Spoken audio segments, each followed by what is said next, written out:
We do begin with a traffic alert this afternoon. DPS troopers, they are investigating a multi-vehicle accident.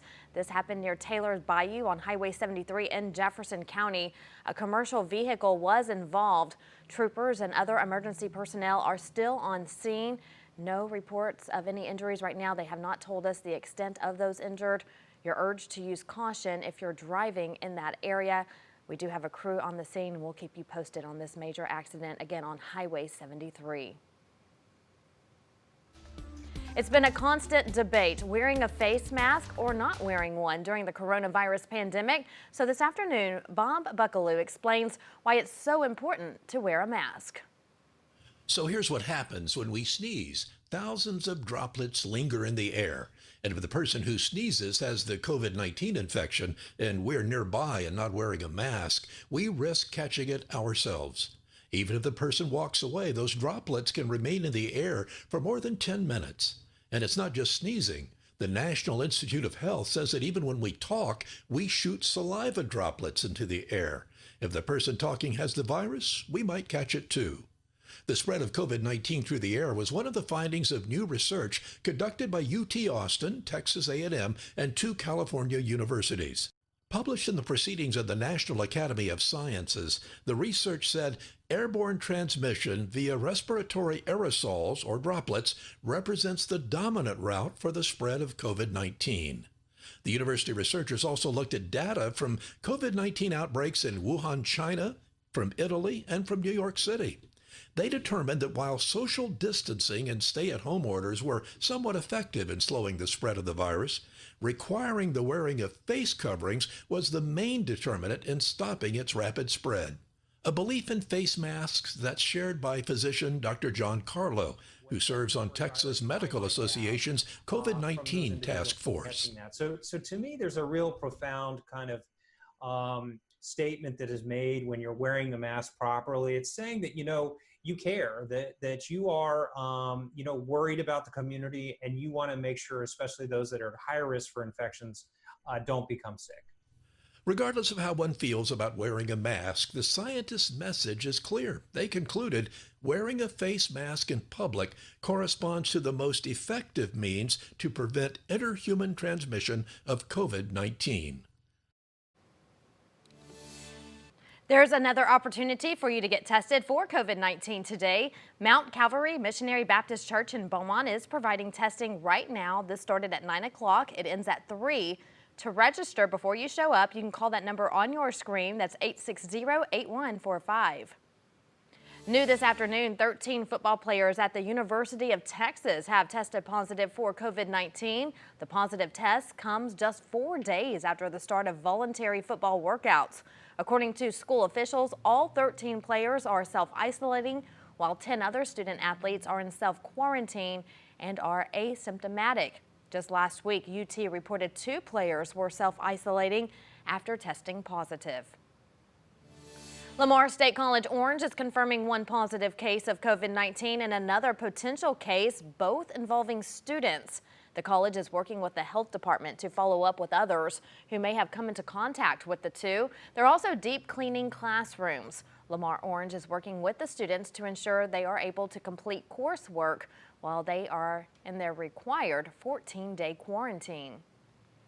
Despite the increasing number in cases, Texas students will be allowed to go back to their classrooms come fall. Governor Abbott says districts won't be required to mandate masks for check for COVID-19 symptoms, but school district administrators in our area have something else in mind. We spoke to Vider ISD Superintendent Jay Kilgo, who says since the TEA already bought contactless thermometers and PPE equipment, they'll be screening students and teachers for temperature checks. As for masks, they are still deciding on whether to enforce them at school. I'm not sure that we're going to require students to wear that. And, you run into different issues with students just being uncomfortable. We want them to have a comfortable learning environment, and we're trying to balance that with safe practices. As for Port Arthur ISD, Superintendent Dr. Mark Portery says their preliminary plans include preparing for worst-case scenarios and then scaling back if they need to. Both districts say they will be offering remote learning options for parents who don't feel comfortable sending their students back to school in the fall. The TEA plans to release more guidelines and guidance next week. If you're looking to go out to eat this weekend, Carmelas Mexican restaurant in Beaumont and Nederland are reopening. The the owner posted on its Facebook page that they have been working hard to make sure the restaurants are thoroughly cleaned and sanitized. Their Nederland location reopened today. The Beaumont location will open on Monday. The restaurant chain closed after an employee tested positive for COVID-19 at one of the locations. So just to be sure that all people are safe, the restaurant owner decided to close both restaurants for deep cleaning. All right, let's take a look outside right now during your lunch hour. Look at those beautiful skies, clear blue skies this afternoon out of Beaumont. Jeff, a great way to start the weekend. Yeah, enjoy them now because they're not going to be sticking around for much longer. It looks like today, tomorrow, we'll see some dry weather, but rain starts to move back in as we head towards Sunday. Forecast outside right now, looking at temperatures right around 90 degrees. Both Beaumont and Orange are right at 90.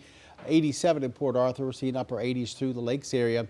As we go into this afternoon, we are looking at rain chances to be pretty much near zero. We're looking at rain chances should stay down there around less than 10%. UV index is going to be high at 11, so you need some sunblock. The heat index up there around 95 or 96 with those lower 90s across southeast Texas. Looks like tomorrow, like I said, will be dry, but we have some showers for Father's Day, and then next week looks like a wet pattern settles in across the area. We'll look at that forecast in just a little bit. Today, people across the country are celebrating Juneteenth. Leslie Foster explains the history behind the holiday. Open a U.S. history book, and chances are its author will quickly point out January 1st, 1863.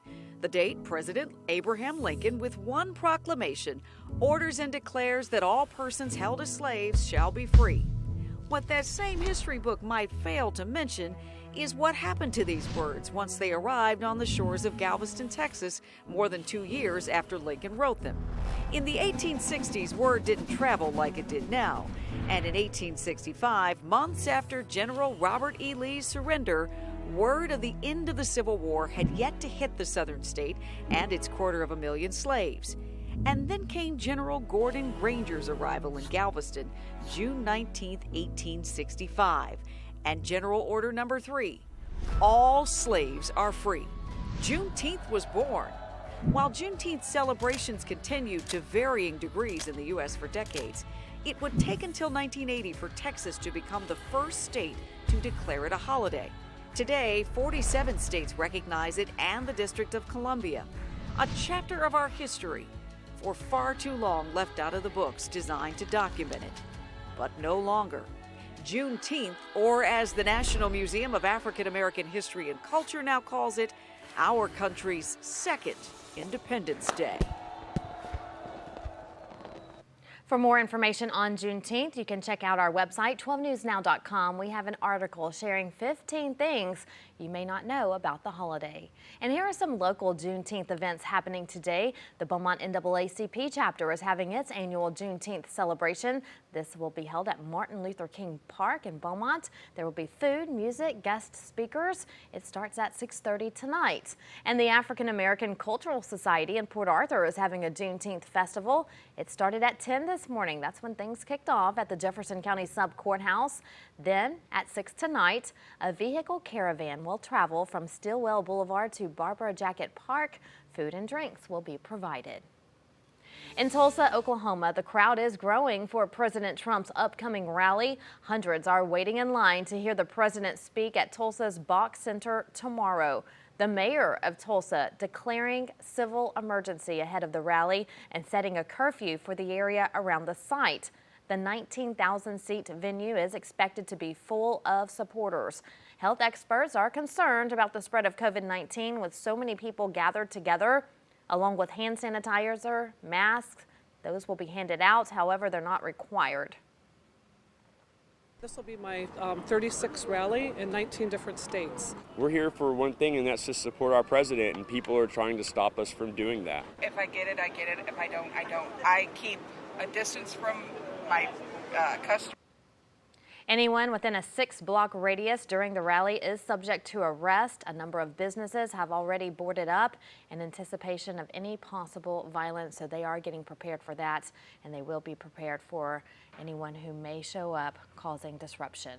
Also, the president is saying this afternoon that he plans on trying again to end DACA. That's the Deferred Action for Childhood Arrivals program. He tweeted today that he's working to submit paperwork to end young immigrants' legal protections. Now, this comes less than 24 hours after the Supreme Court's ruling rejecting his attempt to end legal protections for Dreamers.